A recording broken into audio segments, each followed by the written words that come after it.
Welcome back to the Void.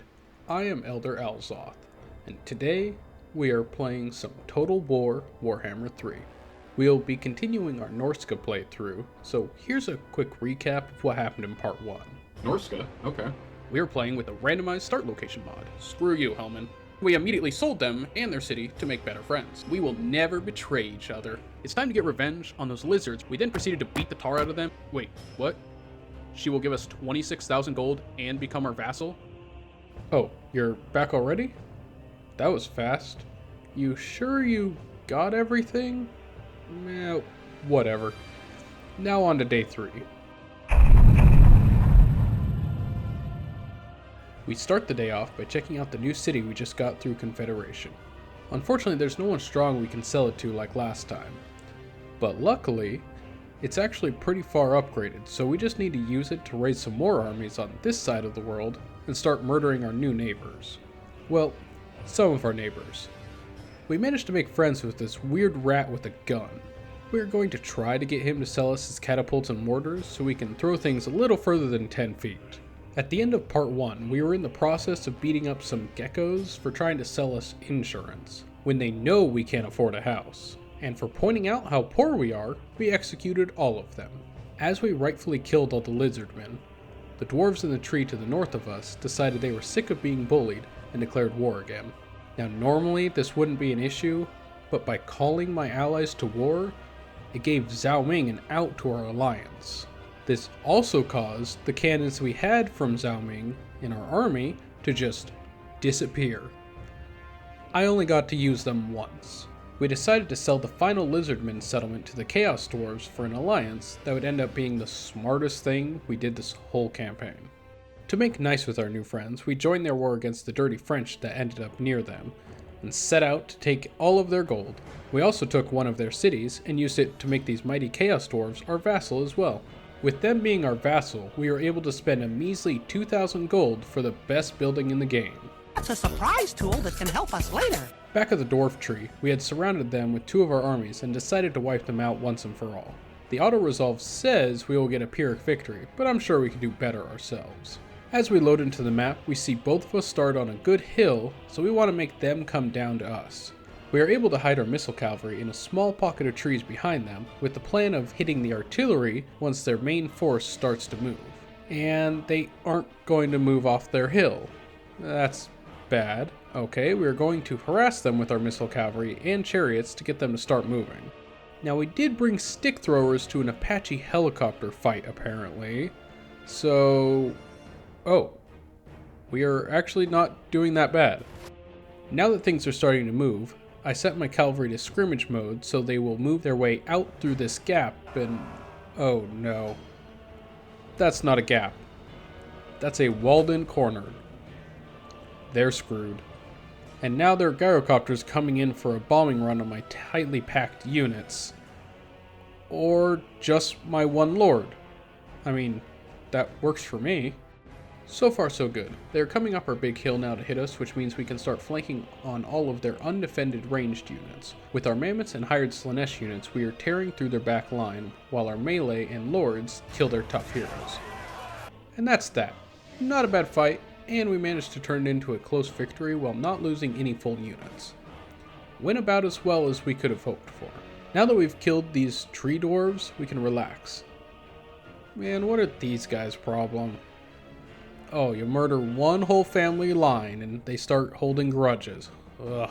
Some guy named Thorman Grudgebearer and... oh, well, that makes sense. Anyways, Thorman here decided to attack my newer southern settlements with an army that has a few high tier and strong units. Now my garrisons don't stand a chance against these guys, but I decided to fight these battles manually so that I can maybe take out a few key units like their artillery. Our main goal in these next few fights is to just take out specific units, the first of which are these catapults. Now luckily our garrisons start with some warhounds, which will be able to outrun all of their units and sneak behind them. We managed to find a small pocket of trees to hide them in and leave the rest of our forces up the hill as bait. As their main army goes to kill all of our sacrifices, brave soldiers, we hit their catapults with our warhounds. After that first battle, we managed to take out one of their crossbows and one catapult. Great result, and totally worth the Oof. 1,000 dead men. Well, anyways, let's do it again. Their army is smaller this time, so we just need to take out a few more things to halt their advance. The hidden warhounds worked the first time, so we just run it back. It didn't go quite as well, but we did manage to kill their last catapult and almost kill one of their gyrocopters, so they should be out of commission for a few turns at least. Now while that has been happening, we have brought Wulfrik further south and have been burning down all of these undefended dwarven towns to teach them a lesson. And steal their gold? Okay, mostly for the gold. We need more gold. At the same time we are looting the dwarves' ancestral homes, we may have also gotten into a few more wars. The three main fronts we are fighting on are the dwarves in the east, Warzag and the Greenskins in the south, and a few high elves in the far west near our new colony. We are technically winning on most of these fronts, but have had to raise more armies to defend ourselves. This has had some slight effects on our economy. Well, that just means we need to burn down more towns. Which does mean we need more armies, which... oh no. We start our final stream off with digging ourselves deeper into debt, because I'll be damned if I'm gonna start making good decisions now. This has turned into a race to the bottom. Will I be able to win before my neighbors run out of lunch money for me to steal? I am running out of living neighbors. We have upgraded Wulfrik's army a bit now that we have all of our top tier units available. And we need some willing test subjects to try it out on. Today we'll be looking at the life of an average Empire guardsman. They start their day off with a casual stroll through the courtyard. Wait, what's that noise? Nice! Direct hit! Oh, this? This is my new toy I got from my dwarf friends. It delivers fun and friendship to everyone within a 5-mile radius. This is a Dreadquake mortar, and as you can see, it is quite effective at pacifying any unruly armies that try to hide behind their walls. Let's show these losers what it means to have Wulfrik as your enemy.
That made me feel warm and fuzzy inside. Just in time, too. Things are starting to get hectic. This endgame crisis means thousands of rats are going to spawn all over the map and start killing everyone. And if they kill everyone, we have no one to steal money from. And if we can't steal money, our non-existent economy will collapse. More. So realistically, we have just 10 more turns until we die. As luck would have it, we just achieved our short campaign victory, which causes those challengers I have to defeat to spawn in. They do spawn all the way in the north, but are out for Wulfrik's blood and will head straight towards him. We just have to kill them, burn down a few more cities, and then we'll be able to escape our inevitable death by rats. First up is the Champion of the Serpent. Now, if we had remembered to burn down settlements earlier, we would have had access to these fights much sooner. So they're not quite up to par with our new army, which makes these fights very simple. We start off by sending out our 2 dragons to hit their only ranged units, the hell cannons in the back, while our large mortars proceed to decimate all of their strong infantry on the long walk towards our front line. With just these 4 units, we are able to take out a large portion of their army before they get anywhere near us. Once whatever is left gets close enough, we have our 5 mammoths go in and blob up the enemy so we can continue to bomb them while our small units clean up any survivors. And with that, the first quest battle ends with us losing 11 guys, and them losing almost 1,000, meaning we killed 100 times more than they did. Seems decent. The second battle is against the Champion of the Eagle, which went pretty much the exact same way, except for one small thing. Yeah, this Hell Cannon troop is unbreakable. So after I thought I had routed their whole army and left my computer to use the bathroom, these 5 dudes sat here and shot my troops until they ran out of ammo. Then they proceeded to charge across the map and fight me in melee, at which point my troops automatically killed them. I didn't even notice this until I went back to record extra footage for this video. Even with that, we still only lost 62 units, so I guess it didn't matter. And that just leaves our last task, defeat the final challenger. And we can just teleport right to it. But I feel like we are forgetting something. We will never betray each other. Oh, that's right. Xiao Ming and his inevitable betrayal. Wait, what? Hold on. Are we the baddies? Ha, totally worth it. Oh, shoot. Here comes the angry dragon. Let's get out of here. Now that we have tied up all the loose ends, we just need to burn down the last city, then teleport to face the final challenger, the Champion of the Crow. This fight will be a bit harder than the last 2 based on their army, and they will be getting some reinforcements. As we load into the fight, we see that our army starts right next to an easy to defend hill and decide to set up there, while our 2 dragons distract the enemy lord. The lord has a buff that makes him almost immune to all damage for the first 4 minutes of the fight. He also flies at the same speed as our dragons, which means we just play a game of tag while we wait for his buff to run out. While they get started on that, the rest of our army has gotten to the hill and commenced bombing all of their slow-moving infantry. Our fast-moving skinwolves and Slaneshi cavalry then ride down the hill to take out a few key targets like these trolls and warhounds. Some beastmen reinforcements show up and start to work their way towards us, and their flying units decide they needed to fly over that small rock. At the 4-minute mark, the enemy lord's shield dropped, and he died so fast I almost didn't see it. With most of the enemies retreating or dead, the final reinforcements show up, but it's far too little and far too late to change anything. And with that battle wrapped up, we have officially beaten our random lord, randomized start location playthrough with Wulfrik the Wanderer. Alright, I'm tired. Thank you for watching my first edited stream review. I will be releasing more of these in the future, so subscribe if you'd like to see them. And if you'd like to watch me live, you can over on Twitch here.